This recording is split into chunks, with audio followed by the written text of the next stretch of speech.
create issues with Hashimoto's. But here's the thing: a lot of times allergies are not necessarily, they might not necessarily drive Hashimoto's. I'm talking about like environmental allergies, but they can definitely compound the fact that you don't feel well, that you already don't feel well. So having an allergy on top of an autoimmune condition or hypothyroidism and a lot of the other things that often come with that is just one more burden and one more thing that can create issues for your body and just make you feel terrible. So I want to share with you guys something and a few tips that I commonly utilize with people that have allergies and Hashimoto's. Okay, so to start with, histamines are usually the things that drive allergies. Now, histamines are proteins that your immune system reacts to that are oftentimes in foods that you eat, for one. So you can reduce your exposure to histamines by reducing the types of foods that you're eating. So eating a lower histamine-based diet. There are almost, a lot of fermented foods are full of histamines.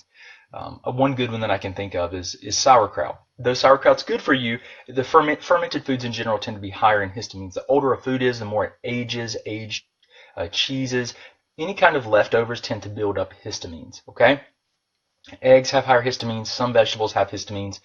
But the main thing is you don't want to cut out great foods that are good for you. You want to minimize them if you're overeating them. But if you have a problem with histamines, if you have genetic polymorphisms, which are gene uniquenesses that might create problems with metabolizing histamines, then we want to utilize some strategies to help you break them down.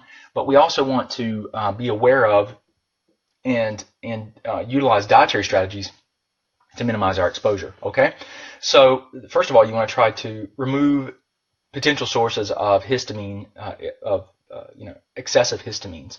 One of the other things you want to do is, if you already have problems with your health, if you have Hashimoto's or another autoimmune condition, or you're hypothyroid, or you have digestive problems, if you have a lot of fatigue and issues like that, then you've got to address the inflammation that's already present in your body. And really, you need to be eating like an anti-inflammatory type of diet. You need to heal leaky gut. You really need to look at what's driving your health problems and work on remedying that and improving your health, your core health, because it's going to make your immune system more sensitive and more likely to react to histamines.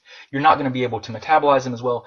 Everything's connected, guys. So when you have one health problem like you're autoimmune and you have leaky gut and you're already reacting to food proteins that you might be consuming, so you have food sensitivities, and sometimes people don't even realize that they have a sensitivity to a food, then addressing that will help to calm down the immune system, and we can a lot of times see a more favorable or better response to environmental allergens and histamines.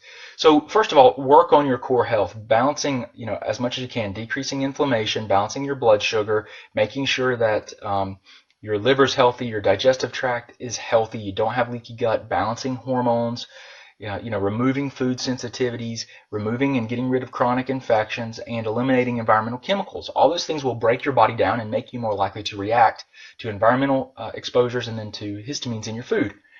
Those are really important to consider. Okay, now once you've done that, if you've done these things or you're working on those things, you can also utilize some supplementation that can be very, very helpful.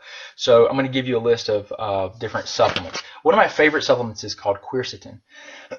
That is Quercetin, quercetin. Now, if you want a very, very good one, you can go to my online nutraceutical dispensary. It's Fullscript.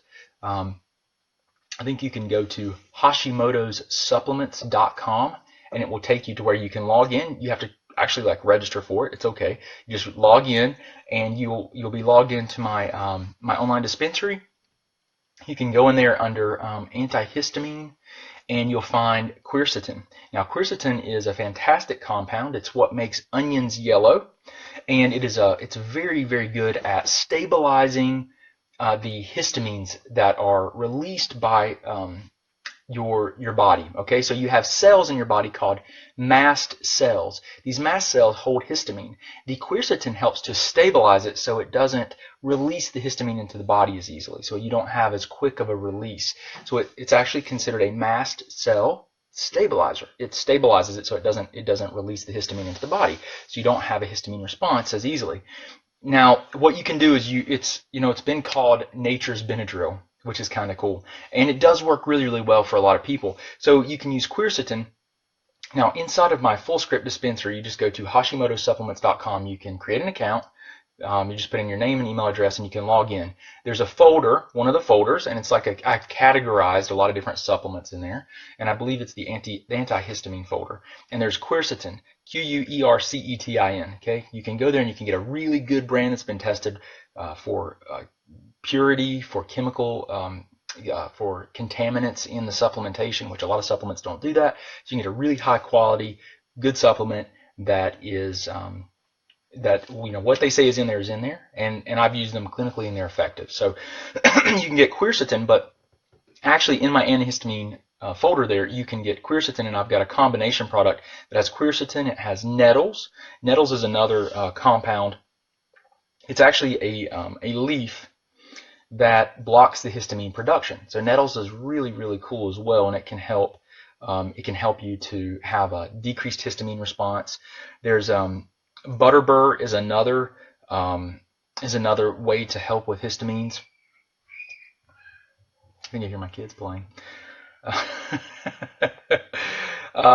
There's mangosteen. You can get mangosteen, which is a fruit extract. Ginger actually helps it as well. But please do not go and buy like ginger candy and think that that's your answer, because you're just going to be loading up on sugar. Do not do that. But ginger is also helpful. So a lot of the supplements will have combinations of these things to help you stabilize histamines. Now you want to use that in a combined from a combined approach, or through a combined approach, to decrease inflammation and help to deal with any underlying issues that are likely creating more of a sensitivity to histamines and to things in your environment. Okay, so you've got to start by working on your foundational health first. And then these things can be very complementary to help you lower your response to histamines. But you've got to work on getting yourself healthy, guys. And if you've got Hashimoto's, if you're autoimmune, if you've got hypothyroid issues, you've got to get that under control. You've got to identify what's driving those processes to the best of your ability so that you can be as healthy as possible. If you need help, don't hesitate to reach out to us. We'll do the best that we can to help you. You can start by eating like an anti-inflammatory diet if you haven't done that. If you've done these things or you've tried different things and you're still not well, then you might want to consider, looking into working with someone one-on-one.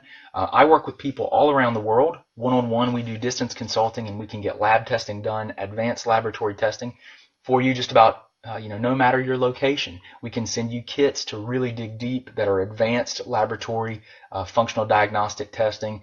We can get standard blood work done, and I can help you lay out everything that's going on and try to help you put the pieces of the puzzle together so that you can get your health back. So if you're in that group of people that need that help, or you just want to get results faster, that's something you might want to consider. And if you're interested in that, you can just check out our website at drbradshuk.com. It's just drbradshuk.com. It's SHOOK. So anyway, guys, hope this helps you to better understand how to handle and minimize and decrease your histamine levels so that you feel better. I know that high histamine levels can be they can really fatigue you. They can create a lot of issues for your sinuses and your eyes, and just make you not feel well at all. So hopefully this helps out. I appreciate you guys hanging out with me. Please do, guys, share this message with other people, because we've got to get the word out about a lot of these natural remedies and things that can really help people improve their quality of life. And we really have to be our own advocates, and we've got to take our health back. So I appreciate you guys. It's my mission to teach you guys so that you can be your own advocate. You can be better partners with your healthcare provider. And I want to change one person's life at a time, because I know if I can change your life, it's going to change your families. That's going to change your community, and then that's going to ultimately change the world. So that's my mission. Guys, I appreciate you so much. Hope you have a wonderful day, and I look forward to talking to you guys again very, very soon. Thanks.